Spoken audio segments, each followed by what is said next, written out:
Se renda, Senhor Jesus.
18, diz assim a palavra do Senhor, mesmo assentados, mas com reverência, assim diz a palavra do Senhor: e plantou o Senhor Deus um jardim no Éden, na direção do Oriente, e pôs nele o homem que havia formado.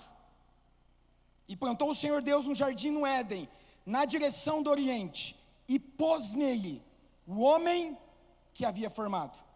Nós podemos ler todos juntos, aqui aproveitando uma só Bíblia virtual aqui, a partir da vírgula e pôs. Amém? Todos juntos, 1, 2, 3 e... Feche teus olhos em nome de Jesus. Pai, eu quero concordar com a oração feita pelo teu servo aqui, e apenas agradecer ao Senhor por essa oportunidade. Ah Deus, o Senhor me colocou aqui, para que nesta noite, vidas, ó Pai, sejam impactadas pela tua palavra. Que assim aconteça em nome de Jesus. Fale através de mim, perdoe as minhas falhas, e apesar de mim, que nada impeça o fluir do teu Espírito Santo em nome de Jesus. Amém. Amém.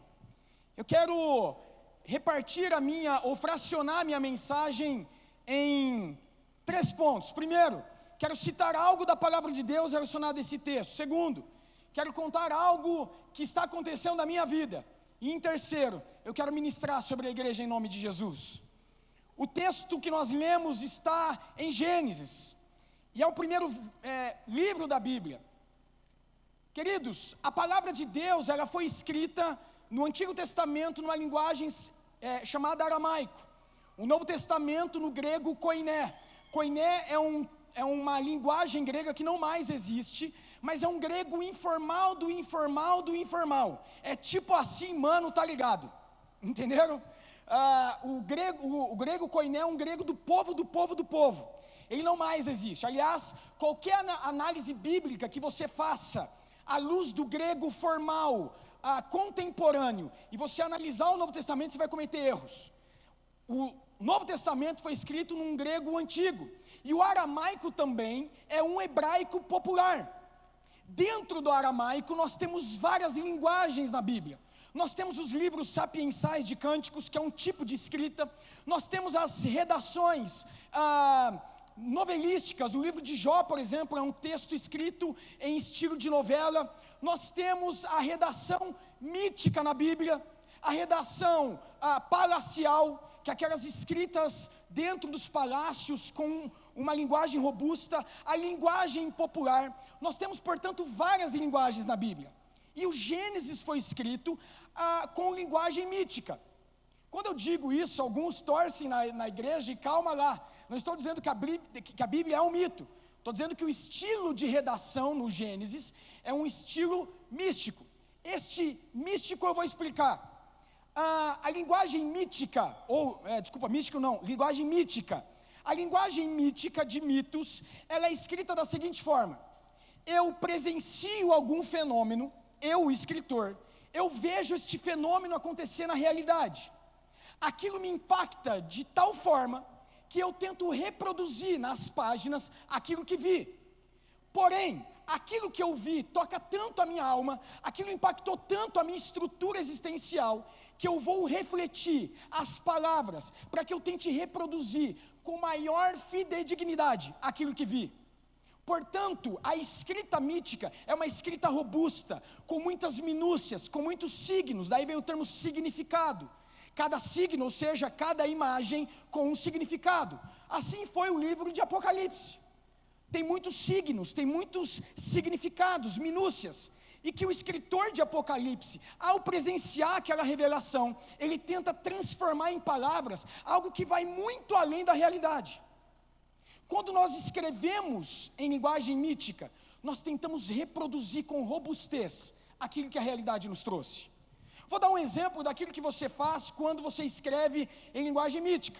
Basta você lembrar a primeira vez que você se apaixonou quando você era mais novo. Lembra naquela época que não tinha internet? Que não tinha WhatsApp? Lembra dessa pessoa aí, ó? Você lembrou, hein? Eu não vou fazer esse papo de fale para a pessoa que está ao seu lado, senão acaba a viagem do casamento, ninguém vai lá do a sós lá. A pessoa vai ficar a sós, na verdade. Então, fique na tua. Mas lembre aquela pessoa, aquele menino, aquela menina, quando você era pequeno. Lembra que nós escrevíamos cartas e até borrifávamos perfume? Lembra disso? Lembra que você fazia uma versão da carta, a primeira temporada, depois fazia a segunda temporada, a terceira, até chegar na temporada final? Lembra disso? Você tentava reproduzir em palavras aquilo que estava no seu coração. E quanto mais você refinava aquela escrita, e quanto mais você chegava daquelas palavras minuciosas, quando você dizia, terminei, as palavras não representavam ainda o que você sentia. Elas não alcançavam em essência, por mais robusta que fosse. E aí muitas vezes a pessoa lia a tua carta e falava, nossa, mas foi isso que eu entendi. Eu falei, não, mas não é isso que eu quis dizer. Já viu isso? A linguagem mítica, ela é robusta. O livro do Gênesis não tinha o escritor presencialmente lá. Não tinha o escritor lá presente, Moisés, vendo Deus criar todas as coisas. A ele foi revelada, ou a ele foi revelado tudo o que aconteceu. Ele então, à luz dessa revelação extremamente impactante, porque fala da criação, ele tenta traduzir para nós aquilo que Deus fez. Mas eu quero te dizer que aquilo que Deus fez vai muito além daquilo que aqui escrito está. A palavra de Deus diz que em parte cremos e em parte profetizamos. O que está aqui, cabe a você e eu orarmos, pedimos a revelação de Deus, para que eu e você compreendamos o que aqui está. E por isso nós estamos nessa saga, na leitura, estudo, inferência, racionalidade, oração, fé, para que Deus nos mostre e para que Deus nos traduza o que aqui está. Dito isto, quando eu olho este texto, isto impacta meu coração. Porque no versículo 8 diz que Deus plantou um jardim no Éden. E Ele plantou, Ele colocou o homem naquele lugar. Sabe o que está dizendo aqui? Que Deus tem um lugar para mim e para você. Há um lugar para nós. Não só este lugar, e também, louvado seja Deus por isso, aquele que Ele está preparando para nós. Mas também aqui na terra há um lugar que Deus quer que você esteja. Porque isso é estar no centro da sua vontade. É o lugar que Deus tem para você. Eu fui pregar num congresso da Presbiteriana e preguei este texto. E perguntaram assim para mim, Lucas, você vai pregar sobre conflitos. E eu quero que você responda a seguinte pergunta. Eu não sei quem já foi pregar quando você recebe do além o tema, é terrível.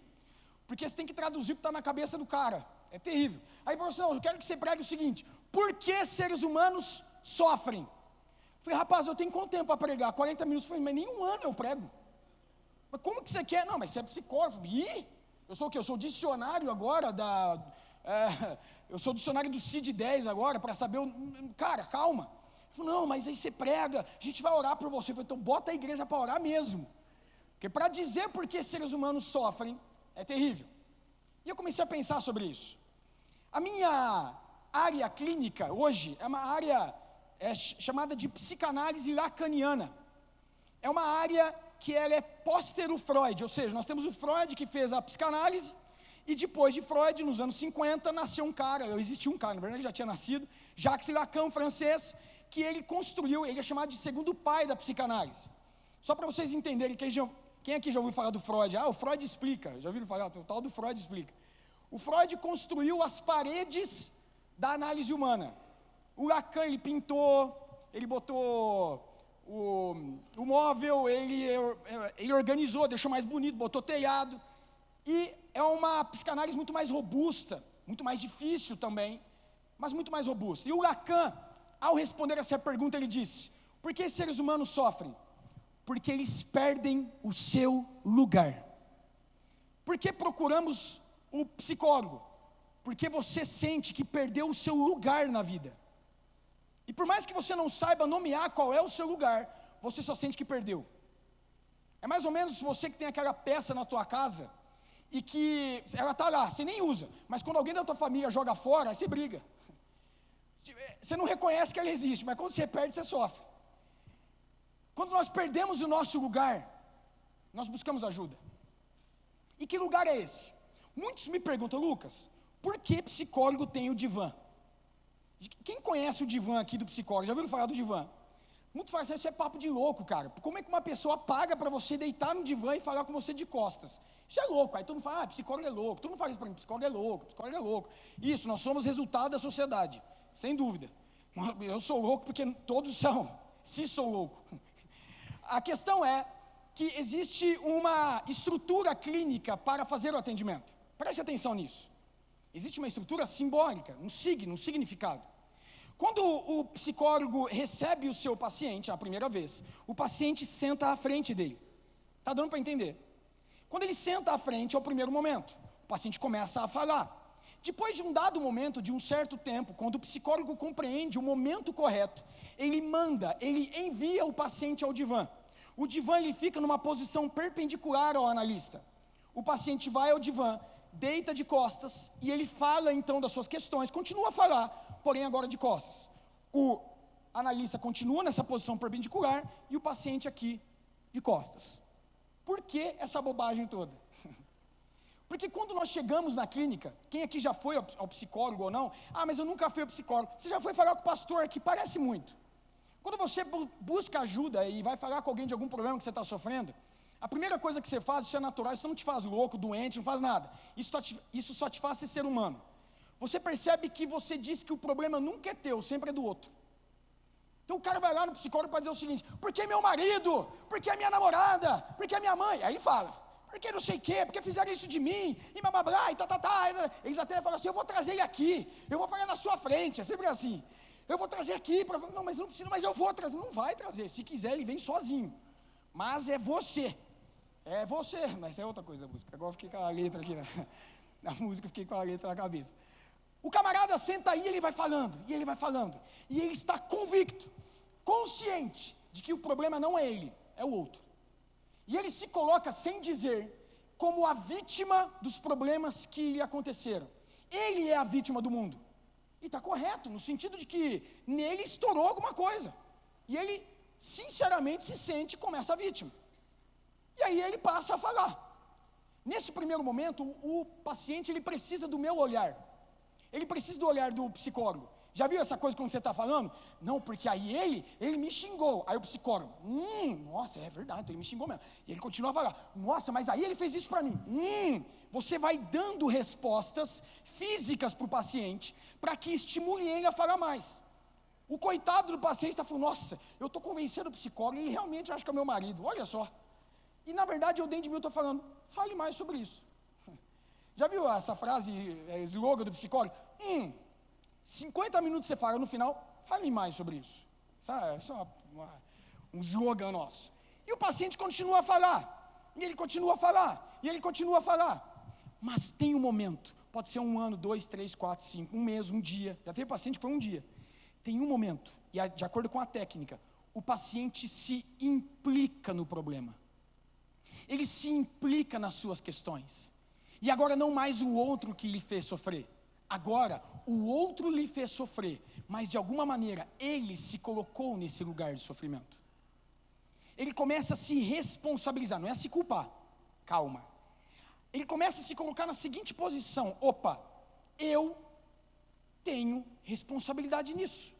Eu sou ator da minha própria história. Eu sou ator. Eu estou escrevendo também, eu sou autor. Nós, inclusive, nós temos a possibilidade de entregar a autoria a Deus, amém? Mas até lá Deus te deu escolha, a possibilidade de você escrever a tua história. E aí, o Jean-Paul Sartre, um grande filósofo, dizia o seguinte, aliás, dos anos 50, não importa o que fizeram de você, o que importa é o que você faz com o que fizeram de você. Você é responsável em última instância.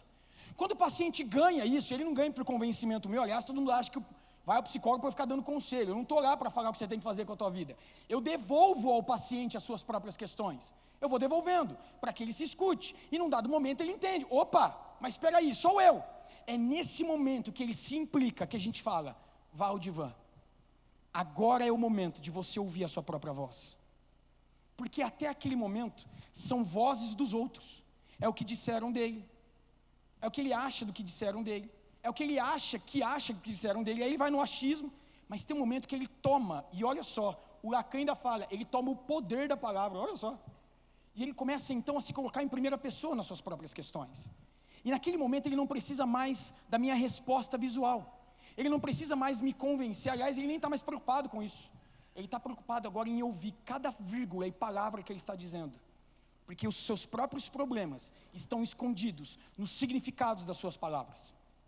Por isso que muito paciente, quando vai ao analista, depois de 5, 6, 7 anos, eu tenho pacientes que estão mais de 5 anos comigo, quando ele vai embora, quando eu dou alta, ele me encontra, ele nem lembra mais de mim, porque ele ficou tanto tempo de costas que ele já nem lembra, ele se perde, porque não interessa mesmo quem eu sou, o que interessa são as suas próprias questões. É por isso que nós dissemos que o psicólogo, em última instância, ele não pode existir na terapia, ele nem existe, não interessa quem ele é, o que interessa é você e as suas próprias questões. Você na análise encontra um lugar, e quando você encontra o seu lugar, você começa a encontrar o seu lugar na sua família, você começa a encontrar o seu lugar na vida, você começa a encontrar o seu lugar nos estudos, no trabalho, etc. Quando você encontra o seu lugar, você começa a se reposicionar na vida. E é comum muitas pessoas reclamarem, escuta, mas quando eu comecei a mudar, o marido, a esposa, o irmão, a mãe começou a reclamar, mas você não era assim. Pois é, eu era o que vocês esperavam que fosse, por isso que dói. Mas tomar posse do seu lugar não é fácil. Não é fácil você assumir o seu lugar e bancar o seu lugar. E quando eu olho para o texto, eu vejo que Deus também construiu um lugar para nós. Mas sabe o que o homem fez? O homem resolveu sair desse lugar, porque ele desobedeceu a Deus. E é tão interessante a sequência do texto, que quando Deus procura Adão, o que ele diz? Ah, mas foi a mulher que tu me destes. Ou seja, o culpado é o outro, não sou eu, não tem nada a ver com isso. E por conta desse joga para lá e joga para cá e ninguém assumir, o que Deus faz? Tira o homem deste lugar e o coloca em outro lugar, fora do jardim. E nós começamos a saga então. Na minha opinião, queridos, o livro do Gênesis é um livro que diz sobre lugar. Se você ler o livro do Gênesis à luz desta palavra, lugar, você vai descobrir muita coisa. Abraão, sai da tua casa, da tua parentela, sai deste lugar. Vá para um outro lugar que eu te mostrarei. Lembra do povo no Egito? Eles estavam num lugar de escravidão, e Deus colocou eles num outro lugar, deserto, para que então conquistassem um outro lugar, da promessa. Lembram José? José foi retirado do seu lugar, e deram a ele um lugar de escravidão, um lugar de venda primeiro, um lugar escuro. Depois ele virou escravo, foi para um outro lugar. Depois ele vai para um outro lugar, para a prisão. Depois ele vai para um outro lugar, um lugar de reconhecimento, um lugar de prestígio. E depois ele tira o seu pai do seu lugar, ele traz os seus irmãos para outro lugar. A discussão do livro do Gênesis é uma discussão de lugar. E eu pergunto a você, igreja, qual é o seu lugar hoje, na sua vida? Fevereiro de 2007. Eu tinha um sonho muito grande, que era ingressar ao Exército Brasileiro. O meu irmão, que está nos Estados Unidos hoje, ele é um oficial do Exército. Eu queria entrar no Exército de qualquer jeito, podia ser soldado. O Xambinho, o pastor Xambinho hoje, ele foi militar e a gente conversava aqui na igreja, a gente brincava até disso. Eu tinha esse sonho. Tentei em 2006, não passei. Em 2007, 2.200 inscritos para 20 vagas. Eu passei em 15º lugar e realizei meu sonho. Passei um ano no Exército, na arma de infantaria. E quem termina o curso nas melhores posições tem a possibilidade de retornar ao Exército como um comandante de pelotão, como um tenente, com 19, 20 anos de idade. Salário, na época, 5 mil, 6 mil reais. Agora você imagina um moleque de 20 anos ganhar essa grana. Uma bênção de Deus. Hoje já é, imagine antes. 20 anos não tem nada na cabeça. E mais, com 20 anos comandando 50 pessoas, 4 sargentos, e ali a guerra e tal, e compromisso, não sei o quê. Eu tinha o maior sonho. E é muito legal pregar isso aqui na igreja, porque os que são da minha época lembram disso eu falando. O quanto que eu sonhei, e o quanto que eu sempre falei de exército. E entrei lá. O exército diz que você tem que se manter na faculdade. Muitos saem da faculdade escondidos. Eu, servo de Deus, falei, vou ficar até o final. E fiquei até o final na faculdade. Por conta disso, tive que dividir estudos entre o exército, que é muito difícil, ciência militar, e a faculdade. Terminei o curso ainda assim em 06, na verdade 09, depois passei para 06. Sexto colocado. Chega o grande dia para recebermos a nossa vaga. Isto no começo do ano, em 2008. Pego o carro, vou com os meus amigos para São Paulo, no comando militar lá em Ibirapuera. Quando eu chego naquele lugar, 6 vagas tinham. Quando nós vamos receber as vagas, 5 vagas estavam existindo. A última foi fechada, a minha. Imagine você indo feliz, voltando triste. Todo mundo feliz no teu carro e você sozinho, sem vaga nenhuma. Eu fiquei muito mal. A minha família que está aqui sabe, amigos, muitos participaram disso, eu sofri muito nessa época. E sofri o ano de 2008 inteiro. 2009 eu vou novamente lá tentar, vou ao Comando Militar do Sudeste, peço a vaga, eles dizem, olha, você já não é mais prioridade, agora é a turma de 2009 que é prioridade, mas vamos lá, quando eu tento novamente, eu não consigo.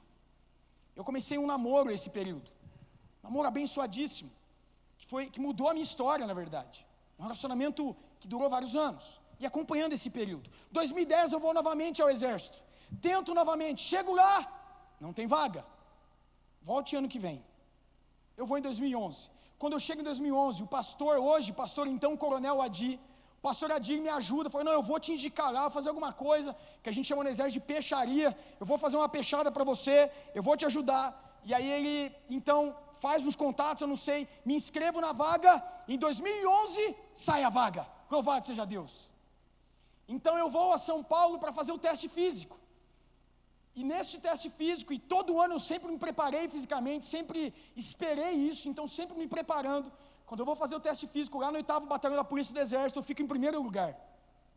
E sai lá sai o documento do Exército, convocação para o estágio de preparação de oficiais, no 4º Batalhão de Infantaria em Osasco. Quando eu lembro que eu liguei para o pastor Adi, e eu chorava no telefone, pastor, eu consegui a vaga, pastor, obrigado, louvado seja Deus. E ele falou, mas eu não fiz nada, mas amém, e vamos embora. E quando eu chego em São Paulo, a vaga foi fechada.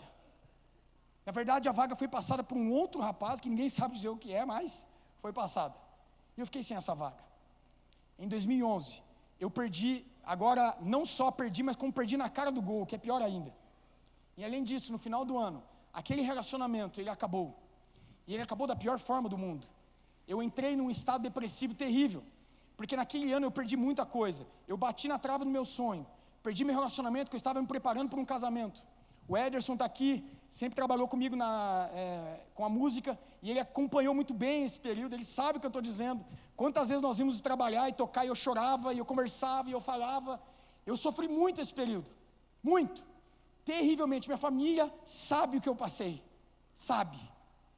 E aí então, eu e meu pai, pouco tempo depois, nós compramos um carro, e eu trabalhava com música, e baterista, vocês sabem, que cada pecinha é muito cara, é muita coisa.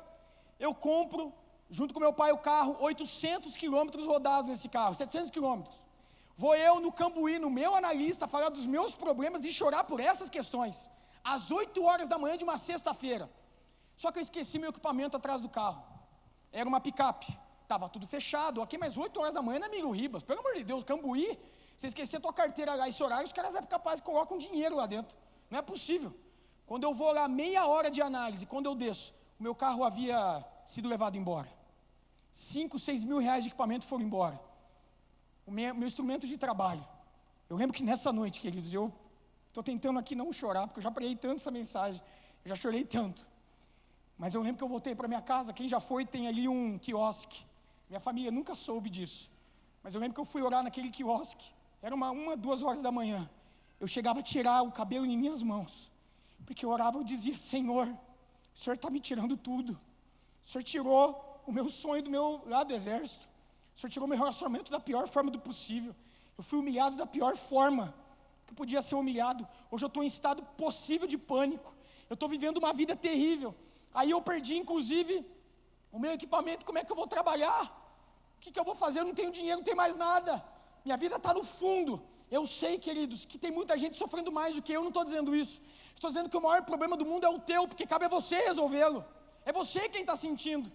E eu lembro que eu chorava, eu passei ali 1, 2 horas, eu gritava, e eu dizia assim, Senhor, eu disse essa frase, todas as coisas estão cooperando para o meu mal.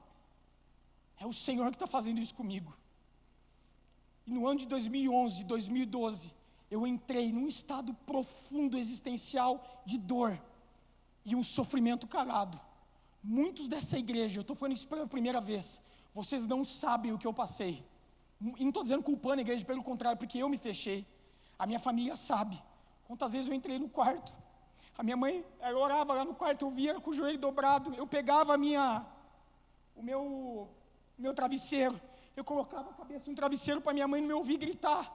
e eu gritava, porque aquela mágoa estava no meu coração, aquele ódio estava dentro de mim, eu queria o mal daquela pessoa, eu queria o mal dos meus amigos que caçoavam de mim no exército, era terrível. 2013, a minha mãe, ela recebe um diagnóstico de uma doença terrível, uma doença que, se desenvolvida, leva à morte. E eu olhava a minha situação, eu olhava da minha mãe. A igreja do Nazareno Central abre o templo para aquelas orações de madrugada, e que não é uma coisa que nós poderíamos fazer aqui, inclusive, aquelas orações de segunda a sexta, que oravam, a igreja ficava aberta 24 horas, e foi eu, minha mãe e o pastor Gabriel, que muitos conhecem aqui, aquele templo enorme.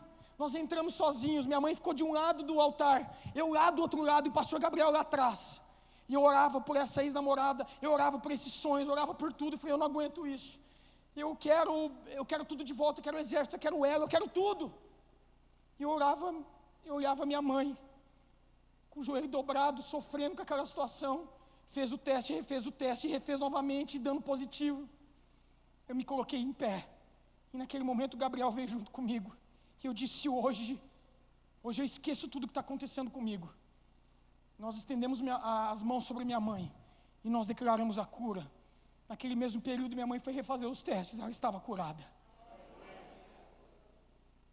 Disseram que erraram o diagnóstico, etc, blá, blá, blá, eu não quero nem saber. O fato é que havia uma gota de esperança na minha vida. Eu vi aquilo acontecer e Deus começou a responder. Mas o ódio, a mágoa estava pesada no meu coração. Me tornei uma pessoa fria, terrível. 2013, eu fui ao exército novamente, não. 2014, fui ao exército novamente, não. 2015, tentei o exército novamente, não. Um ímpio, alguém que não conhecia Deus, chegou, escuta, você não acredita em Deus? Eu falei, acredito. Você tem dúvidas de que Ele não quer que você entre no exército? Eu falei, olha, sob esta palavra, amém. Ele não quer mesmo não, que é óbvio. E, gente, aquilo entrou no meu coração, tenente Durante lá do exército. Aquilo entrou no meu coração, eu falei assim, pois é.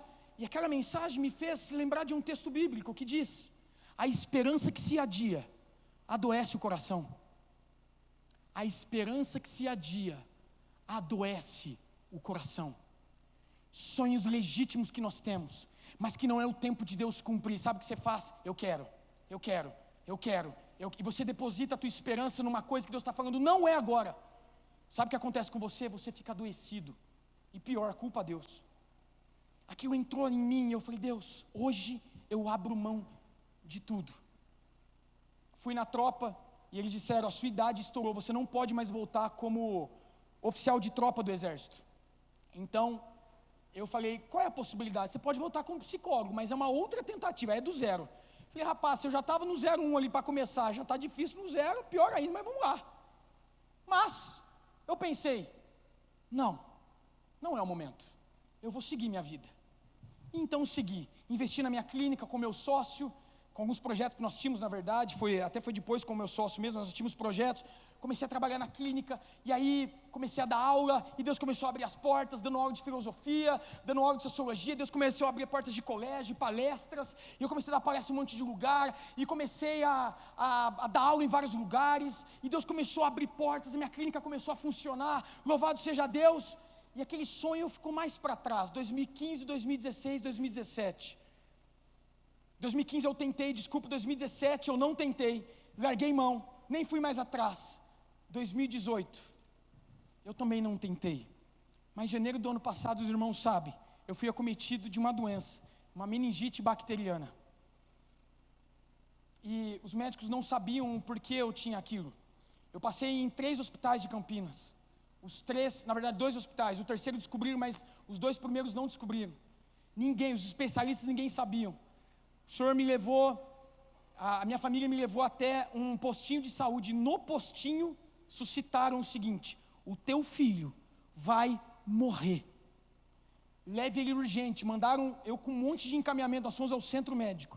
Eu dei entrada no centro médico. Queridos, eu não estava andando direito. Quando a doença ela veio em mim, eu fui andar em casa, eu caí. Meu rim já não estava funcionando direito. Eu estava vomitando sangue em alguns momentos no quarto. Meu olho tomado de uma vermelhidão, parecia sangue. E eu comecei levemente a começar a delirar. Quem sabe que a meningite, o grande problema dela é o excesso de febre.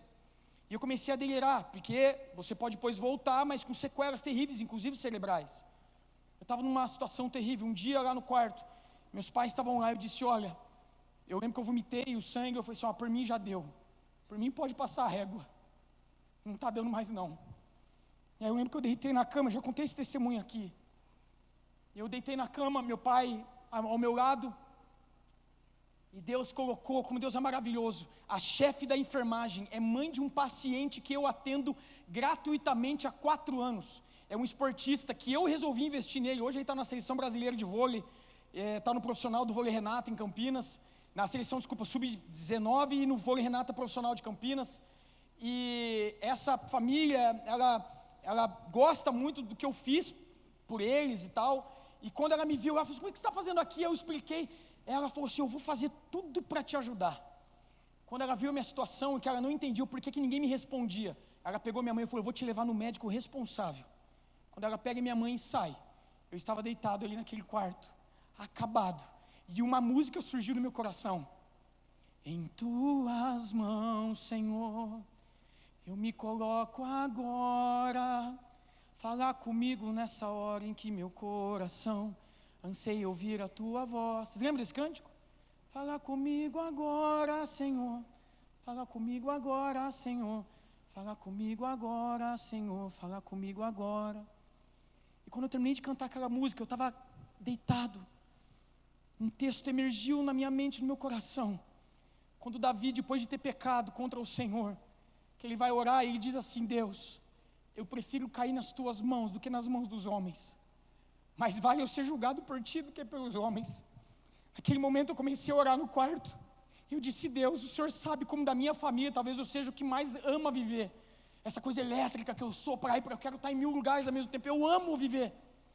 Eu disse, talvez Deus, esse seja o meu problema, hoje eu entrego minha vida em tuas mãos, se o Senhor me levar, eu quero te louvar, porque o Senhor me deu uma vida abençoada, pela família que eu tive, por tudo que o Senhor fez, pelo ministério, por tudo, mas se o Senhor quiser que eu viva, louvado seja o teu nome também, mas hoje eu entrego minha vida em tuas mãos. A minha mãe volta naquele quarto chorando e diz, o médico disse que você vai morrer.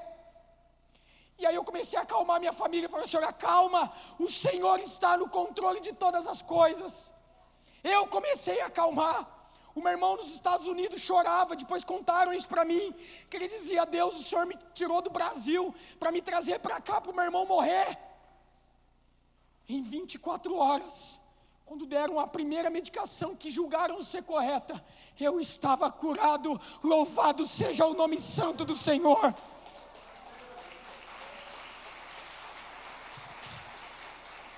Os médicos entraram no quarto, e os médicos, eles entraram, não sei se minha mãe vai lembrar, com vários residentes, dizendo, um deles, um chato pra caramba, ele disse, ele não tem isso, como é que pode alguém ser curado tão rápido? Eu disse, é o meu Deus.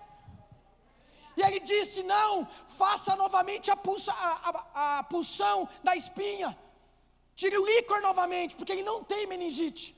Aí eu falei, não faz isso não, porque não é Deus, não vai colocar de novo em mim.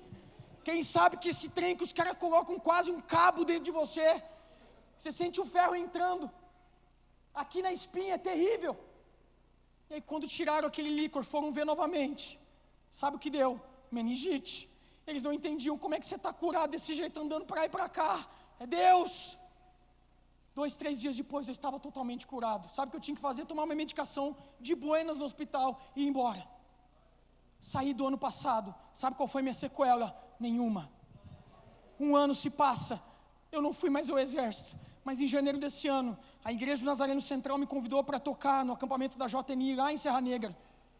Queridos, você quer me fazer lembrar do que é o exército, você me coloca num lugar com mato. Você quer me fazer lembrar de muito exército, me coloca num lugar com mato e montanha. Mas se quiser me fazer muito lembrar do exército, é mato, montanha e rio. O acampamento é do lado de um mato, montanha e rio.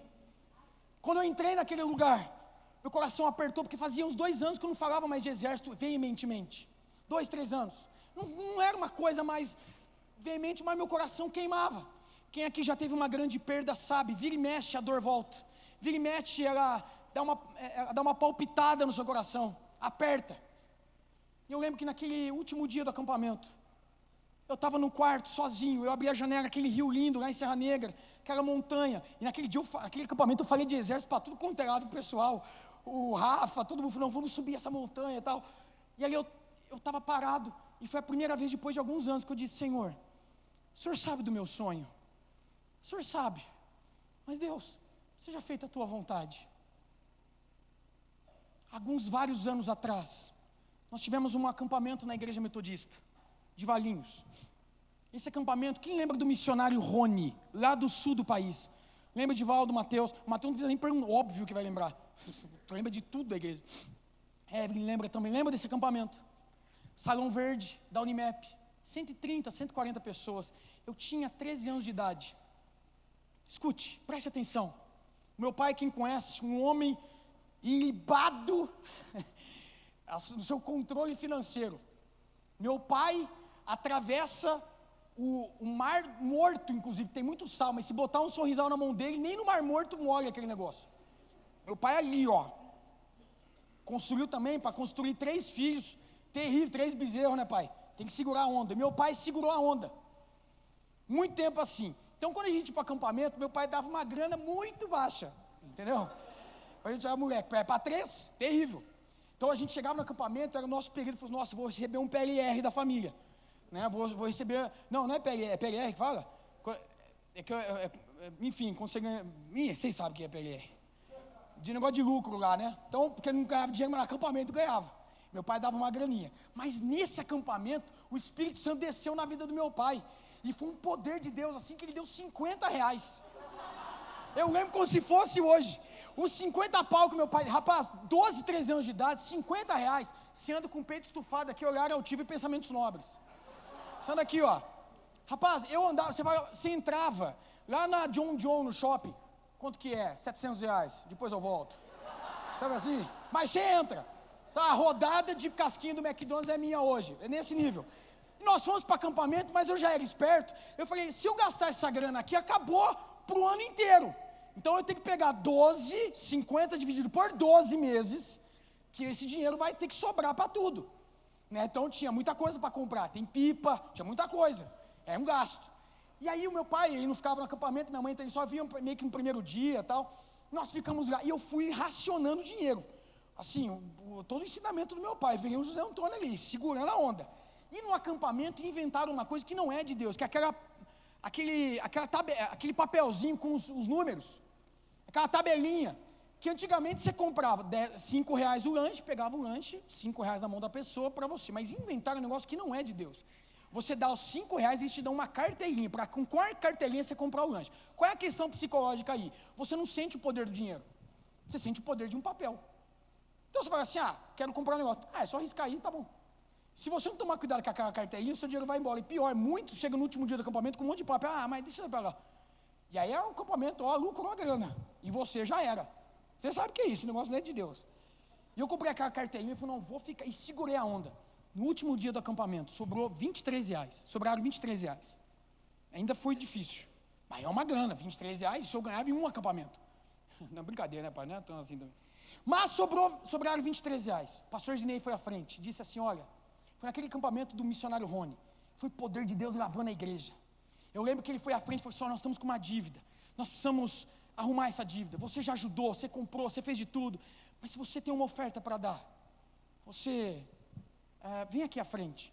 Eu não sei se você já teve essa vivência com Deus, e você tem um valor no seu bolso, seja R$1, seja o que for, mas no seu coração você fala, caramba, esse dinheiro não é mais meu, isso não me pertence mais. Eu peguei meus R$23, com uns 12, 13 anos eu fui à frente, eu depositei aquele dinheiro. Sabe o que aconteceu? Nada. Isso eu estou dizendo, queridos, há mais de 15 anos atrás. E eu vivi minha vida tranquilo.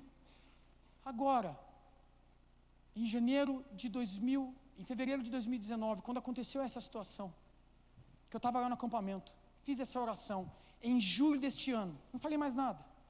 Em julho desse ano, toco o meu celular. Cavalcante. Sim, senhor. Quem é? Quem fala Cavalcante, já sei que é do exército. Major Danur.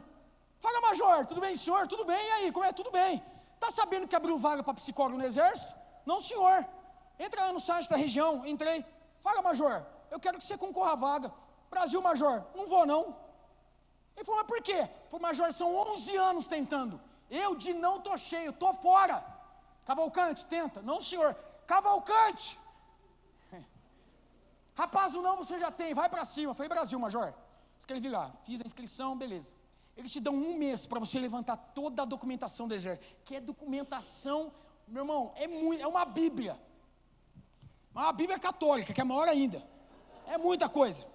E aí eu fui, eu tinha que levantar essa documentação. Se você erra num só papel, você está fora. Um só. Para psicólogo. Quando faltam 3 dias para encerrar o período, veja, em 27 dias eu não fiz nada, porque eu não queria receber um não novamente. Quando você tem sonhos, que os sonhos começam a bater na sua porta, você percebe que se você sofreu muito, você começa a retrair. Você começa a ter medo do seu maior desejo. E eu comecei a retrair, falei, não, eu não quero, estou fora. E aí, no meu coração, naquela última semana, minha mãe tinha conseguido, não vou entrar no mérito aqui, mas minha mãe é embaçada, minha mãe conseguiu o contato do meu comandante do exército de 2007, e estava lá nas coisas dela. Eu senti, eu vou mandar mensagem para o coronel. Coronel, tudo bem com o senhor? Sexta-feira o senhor está no exército? Sim, pô, Cavalcante, faz uns 10 anos que a gente não se vê. Não, vem aí tomar um café. Falei, tá bom, peguei meu carro. Sexta-feira eu fui para São Paulo. E é muito difícil falar, ele é o número 3 hoje do comando do estado de São Paulo inteiro. É o general, o subcomandante e ele. Então é muito difícil falar com ele, mas eu esperei muito tempo. Esperei, fui para São Paulo. Tive uma reunião com ele de 10 minutos. Eu tive 10 minutos para conversar com ele, rápido. Major, minha história é essa, meu desejo, não sei o que aconteceu, tudo isso, Ele falou, Cavalcante, faça a tua parte. Quando eu fui entregar minha documentação, 157 inscritos. Quando eu entreguei, eu fiquei em primeiro lugar. Aquilo eu não acreditava. Em primeiro lugar, eu estava concorrendo com pós-doutorados, com doutores e com mestres. E aí fomos para a segunda fase. A segunda fase era a prova, 2 semanas depois. O que cai na prova? Eles não falam. Você vai estudar os 5 anos que você estudou em psicologia, vão cair 40 questões. 5 anos de matéria, eles não estão nem aí.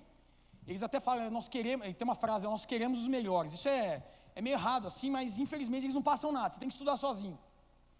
Quando eu chego para fazer o dia da prova, 36 sobraram daqueles 157 para fazer a prova. Eu entro dentro da sala, entra o subcomandante do batalhão e diz, vocês estão sabendo quantas vagas são? Não, 1 vaga. E ele disse, sabe quando vai ser a incorporação? Eu levantei a mão, sim senhor. Como que você sabe? Não, que eu sou militar. Quando é? Fevereiro, porque toda incorporação do exército, por força de lei, é em fevereiro. Ele falou, não, é verdade que é fevereiro, mas em 30 anos que eu estou no exército, vai ser a primeira vez que vai ser dia 1º de outubro. E ele disse, mas como assim? Saiu do comando da presidência da república, passou pelo comando militar em Brasília, e chegou em São Paulo para chegar para vocês. É ordem que eles falam, urgente, urgente. A vaga tem que ser preenchida dia 1º. Meu coração começou a tremer. Aí ele, boa prova. Falei, vamos lá fazer a prova. E ali naquele momento eu comecei a orar. E Deus me deu um espírito de mansidão. Deus me deu, como nós cantamos hoje, Ele é, desde a tempestade, a brisa suave. Eu fiz aquela prova tranquilo. E depois eu li novamente e refiz aquilo, algumas, mudei, etc. Fiz numa terça-feira, quando foi na sexta-feira sai o comunicado. O 01, Antônio Lucas Cavalcante da Silva. Eu fui o 01 de 36, em gente que era melhor do que eu. Sabe por quê? Porque não estava eu lá, mas era o Espírito Santo que guiava os meus passos. Fomos então para o teste físico. Teste físico, se você não conclui, está fora. Resumindo a obra, vou lá fazer o teste físico, porque em 11 anos eu nunca deixei de me preparar. Você tem um sonho, se prepare para receber. O meu comandante no exército em 2007 dizia, nunca deixe de estar preparado, o exército pode precisar de vocês amanhã. Eu parafraseio aqui, nunca deixe de estar preparado, a trombeta pode soar a qualquer momento, e Jesus vai voltar. E eu sempre ali, fazendo teste, correndo, mantendo a forma. Quando eu fui fazer a prova do teste físico, eu fiz. Era para eu correr um X, 1.800 metros em 12 minutos. Quem corre sabe que é facinho. 1.800 em 12. Quando eu fui correr, eu fiz 1.800 em 8. Quando olharam para mim, o comandante chegou e falou, escuta, mas na sua idade? Eu falei, sim senhor, 1.800 em 8. Quanto é que você vai fazer de flexão? Pediram 12, quanto você fez? 25. Quanto é que pediram de abdominal? 60, quanto você fez? 90. Quando eu fui ver, eu fui o 01 dos que estavam tentando entrar e dos que já eram militares no dia que fizeram a prova. E eu disse, louvado seja Deus. Quando eu fui fazer a inspeção de saúde, 40 exames de saúde, eu fui furado em tudo quanto é lugar, querido. Se eu tomasse uma água, era um chafariz. Eu fiz exame do peito, eu fiz exame de tudo quanto é lugar. Mas louvado seja Deus, que Deus coloca pessoas no nosso caminho. Está queimando o telefone. Liguei para a Silvia, falou, Silvia, eu preciso de alguém que desemboca. Você é uma mulher que se eu ligo, você desemboca. Silvia, pelo amor de Deus, eu preciso do exame tal. Calma, é isso aqui, você vai fazer assim, você vai falar desse jeito. E ela me encaminhou, ela me ajudou. Louvado seja Deus pela tua vida, Silvia. Quando eu cheguei lá, eu fiz os exames, 40. Na última semana, deu alteração no meu ácido úrico, 1 ponto. Me ligaram e disseram, com esta alteração você está fora. A última semana, liguei para o meu sócio, bom pra caramba, fisioterapeuta fera. Ele falou assim, rapaz, tome água até o talo. Eu falei, Brasil. E aqui, ó, e água, e água, e água, e água, e água, e água, para tudo. Eu não aguentava. E eu fiquei chapado de água. Quando eu chego para refazer o exame, eu faço o exame, eu não tinha caído só 1 ponto, eu caí 2, até um cara falou, cara, agora você para de tomar água, você vai morrer. Eu falei, amém. Quando eu vou para o exército, faço a inspeção de saúde, a médica fala, você está correto, é o 01, queridos, escute, se você entrar hoje, agora, no site do Comando Militar do Sudeste, que comanda o estado de São Paulo inteiro, no serviço militar, e entrar lá em psicologia, vai estar um só nome lá, Antônio Lucas Cavalcante da Silva, o Senhor respondeu a minha oração. Sabe o que eu quero te dizer? Quando no 1º de outubro agora, dei eu a posição de sentido pela primeira vez em 11 anos, no Comando Militar de São Paulo, no Colégio Militar, o responsável da psicologia escolar do Colégio Militar de São Paulo. Sabe o que isso quer dizer? Queridos, eu não quero entrar na questão ideológica, se é esquerda, direita, centro, etc. Mas é fato que o nosso presidente ele é militar, quer você queira ou não. Eu não estou dizendo se ele é bom ou ruim, não é isso que eu estou dizendo. Estou dizendo que aprova o senhor botar um cara lá que é militar. E esse cara falou, vou abrir 200 colégios militares no Brasil. E onde vai ser o maior da América Latina? Na cidade de São Paulo. E quando vai começar? Fevereiro, que nós precisamos de militares. Então contrata já. Deus esperou 11 anos. Deixa eu colocar um presidente aqui. Deixa eu arrumar as coisas para convidar você, meu filho, para você entrar, para você atingir o teu sonho. Se eu tivesse entrado no exército em 2008, eu teria ficado 8 anos, sairia em 1º tenente, comando de pelotão e acabou. Ok, mas sabe o que Deus fez? Calma, você quer o bom, eu tenho o melhor para você. Você está sofrendo pelo bom, eu quero o melhor, não é tempo agora, há tempo para todo propósito debaixo dos céus, há tempo de abraçar, há tempo de afastar e de abraçar. Há tempo de plantar e tempo de colher. O teu tempo de plantar não é tempo de colher. Espere. Eu esperei todo esse tempo para entrar agora no exército. Sabe o que aconteceu? Eu vou fazer parte do Colégio Militar de São Paulo. Está sendo chamada da menina dos olhos do comando de Brasília. Dia 13 agora vai ser minha formatura. Sabe quem vai estar presente? O presidente da República. Sabe quem vai apresentar a área de psicologia escolar? Eu. E eu vou ter a chance de apertar a mão e dizer, Deus te abençoe, mas eu estou aqui não porque o Senhor quis, mas porque Deus tinha um propósito na minha vida. Ao Senhor Deus seja a honra e seja a glória. A igreja toda de pé em nome de Jesus. Queridos, são 11 anos de espera. São 11 anos aguardando por isso. Você pode dizer, Lucas, mas esse negócio de exército é bobagem, eu nem gosto disso. Que sonho bobo. Pois é. Mas se o problema maior é o meu, porque cabe a mim resolver, o sonho maior é o meu, porque cabe a mim tê-lo. É o meu. A pergunta é, qual é o seu sonho? Deus me retirou daquele lugar para me colocar num lugar de angústia, para me preparar, para me colocar num lugar de gozo. A Bíblia diz que Deus nos preparou um lugar, mas pela desobediência de um só homem, todos foram retirados desse lugar. Escute, olhem para mim, eu estou terminando. Deus, lá dos altos céus, construiu um lugar para mim e para você, chamado Éden. O homem, pela desobediência dele, saiu deste lugar e construiu um lugar dentro deste lugar, atrás dos arbustos. Deus passeou no jardim e perguntou, Adão, Adão, e nós construímos um lugar dentro do lugar. Esse é o nosso erro. Deus então retirou nós deste lugar e nos colocou num lugar de desonra, chamada vida terrena. Mas Ele disse: eu enviarei meu filho, eu retirarei meu filho deste lugar, para vir neste lugar, para te retirar deste lugar, para te levar a este lugar. Eu estou te perguntando, qual é o teu sonho, Igreja Metodista em Vila Joaquim Lácio? O Senhor me colocou aqui para dizer uma coisa muito séria. Nós passamos por uma tristeza grande alguns anos atrás. Nós passamos por outras grandes tristezas anos atrás, e com outros líderes dessa igreja. Essa igreja está fazendo 52 anos. Se você pegar a história dessa igreja, os líderes antigos da igreja não queriam que construísse uma igreja nesse lugar. Não sei se você sabe disso. Havia uma resistência grande na liderança da igreja metodista em Campinas há mais de 50 anos. Mas aprove o Senhor que este lugar fosse construído. É uma igreja pequena, é uma igreja cheia que a gente até brinca de puxadinho, mas tem poder de Deus, mas tem unção do Senhor, mas tem a Shekinah de Deus. E aí sabe o que a gente fez? Por conta das intempéries, das questões que nós passamos, a gente se acostumbrou.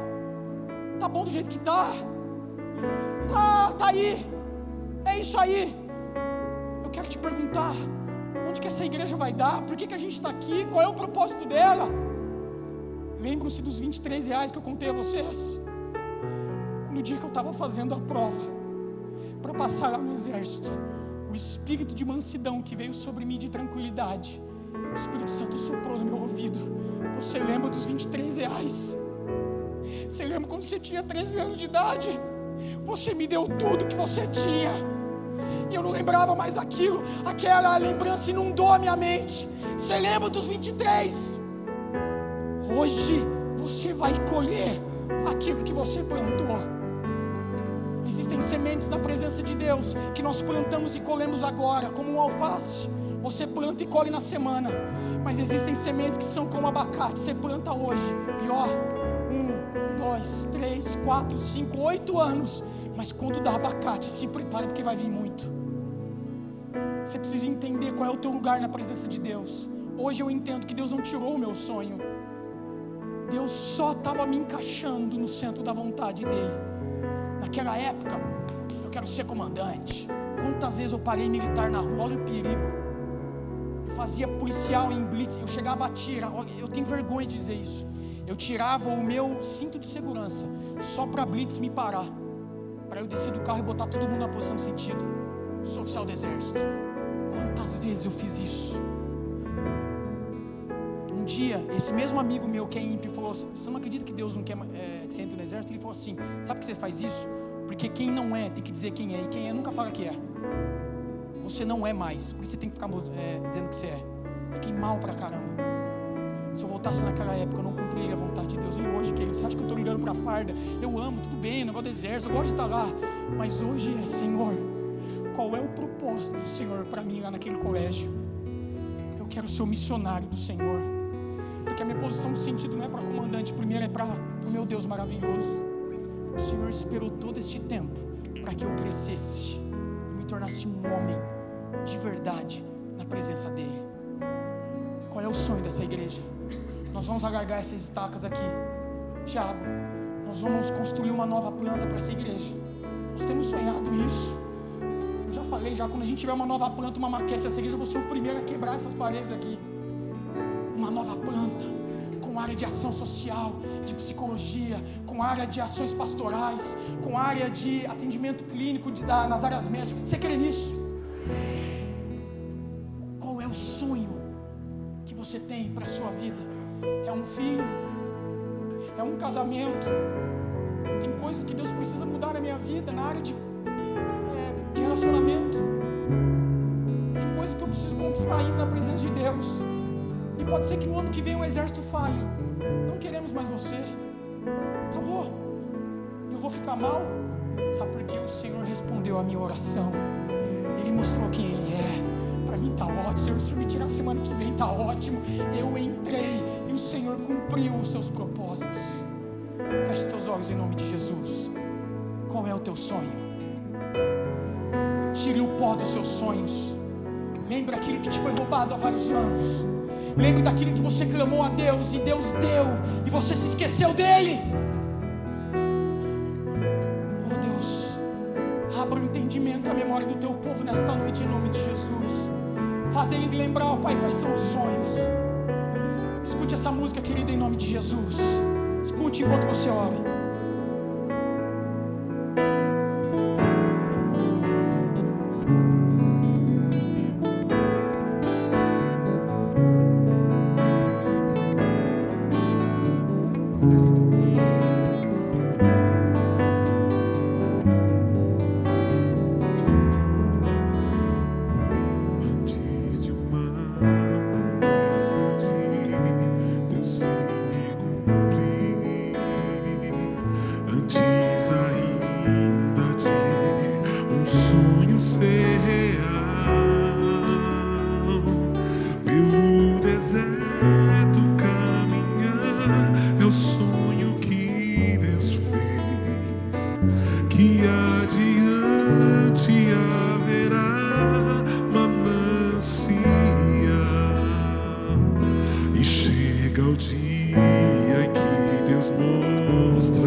Projetos e por esta igreja. Mas preste atenção, eu não sei quem está aqui nesse lugar, ninguém me encomendou nada, mas eu tenho que te dizer isso. Se você está aqui neste lugar, já teve uma vida na presença de Deus, sabe quem é Deus, sabe da grandiosidade dele, já viveu coisas com Deus, Deus já respondeu orações, você já sentiu o impacto da presença dele, mas pelas questões da vida, pelas intempéries da vida, pelas conjunturas da vida, você se desligou. Por conta da falta de resolução nos seus sonhos, você virou as costas para Deus. E você está vivendo uma vida longe, esquecida. E Deus te trouxe neste lugar para que você ouvisse isso. Ele tem sonhos para a sua vida. Se você é essa pessoa que precisa se reconciliar com Deus, eu quero pedir para que você venha aqui à frente no altar. Eu quero orar pela tua vida. Esse é o momento de você tomar uma posição. Lembra do que falaram para mim? Não, você já tem, tente. Só que com Deus você não tem não. Com Deus você tem acolhimento e você tem sim. Se você é essa pessoa que precisa se reconciliar com Deus, eu te chamo aqui à frente agora, eu quero orar pela tua vida. Em segundo lugar, eu quero orar para aqueles que chegaram convidados neste lugar, não sabem o que é Deus, não sabem o que é Jesus. Louvado seja Deus pela vida de vocês. Você que está aqui, que não sabe quem é Deus, escutou eu falar tudo isso e alguma coisa aconteceu no seu coração, algo impactou a tua vida e você fala, caramba, tem alguma coisa acontecendo dentro de mim, o que é isso? Eu quero te dizer, é o Espírito Santo de Deus. Se você está aqui e nunca confessou o Senhor Jesus como o único e suficiente Senhor da sua vida, este é o momento de você tomar uma posição frente aos santos, frente à comunidade de santos, para que você venha aqui e diga: eu me rendo, eu me entrego, eu me rendo a Ele, eu quero conhecer esse Deus. Se você é essa pessoa que aqui está, vem à frente, eu quero orar pela tua vida. Alguém aqui, alguém que nunca confessou o Senhor Jesus, este é o momento. Louvado seja Deus pela tua vida, louvado seja Deus pela tua vida. Ao Senhor Jesus seja honra e seja glória. Deus amado, eu quero orar por vocês, mas eu quero orar pelos sonhos dessa igreja. Eu quero orar primeiro por esses que estão aqui, depois eu quero orar por essas vidas. Feche os teus olhos em nome de Jesus. Pai, eu quero entregar esse momento em tuas mãos. Tu sabes, ó Deus, quais são os sonhos que estão parados e empoeirados. O Senhor sabe os sonhos que estão, ó Pai, queimando no coração do teu servo, pastor Vladimir. O Senhor sabe os desejos que nós temos para esta igreja. Pai, o primeiro grande sonho que nós temos é que nós sejamos, ó Pai, lavados por um novo avivamento. Nós queremos um novo tempo nesta igreja. Nós queremos, desde as crianças ao mais antigo desta igreja, profetizando, sonhando, adorando e vivendo um novo tempo, um novo sonho. Deus, abra as portas para a nossa igreja em nome de Jesus. Deus, lá na fila de orações das igrejas dos santos neste mundo, Deus, se o Senhor puder, Deus, passa a gente um pouquinho à frente. Lembra-te de nós em nome de Jesus. Tu és o dom da prata e do ouro. Se Tu és o Deus, ó Pai, da prata e do ouro, se nós somos os Teus filhos, o porquê ainda nós não estamos, ó Pai, conquistando o que queremos? Se nós não estamos, é porque ainda nós estamos dentro da espera do Senhor. Mas, ó Deus, incline os seus ouvidos a nós e abra as portas em nome de Jesus. Abra as portas para esta igreja, para cada um que aqui está. Tem gente, ó Pai, precisando, ó Deus, de, ó Pai, seja família, seja emprego. Tem gente precisando, ó Pai, de cura na alma, ó Pai, no físico, seja onde for.